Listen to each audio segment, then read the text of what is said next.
সমস্ত 24টা জেলার মধ্যে পুরুলিয়া জেলা দ্বিতীয় হয়েছে, ফাইনালে জলপাইগুড়ির কাছে হেরেছে।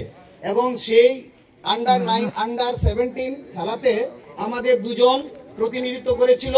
মিনা, ওদের হাতে একটা মেডেলটা একটু তুলে দেখাতো সামনে। এরা রৌপ্য পদক পেয়েছে, সিলভার মেডেল পেয়েছে। একটু সবার দিকে, ওদের দিকে, ছেলেদের দিকে ঘুরে দেখা।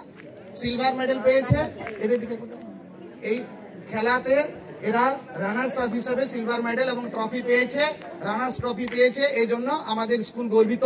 আমরা তোদেরকে সবাইকে বলছি, এইভাবে খেলাধুলায় অংশগ্রহণ করে আমাদের সমাজের এবং নিজের নাম উজ্জ্বল করতে হবে। প্রত্যেকটা খেলাধুলায় অংশগ্রহণ করতে হবে।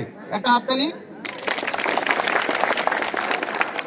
আমাদের যারা খেলাধুলায় অংশগ্রহণ করেছিল, ক্লাস 9 এর মিনা মাহাতো এবং রিয়া মাহাতো ক্লাস 7।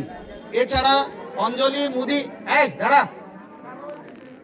এছাড়া অঞ্জলি মুদি এবং ভাগ্য মুদি আন্ডার 19-এ অংশগ্রহণ করেছিল, কিন্তু তারা ফাইনাল পর্যন্ত উঠতে পারেনি। তাই তাদের জন্য একটা হাততালি।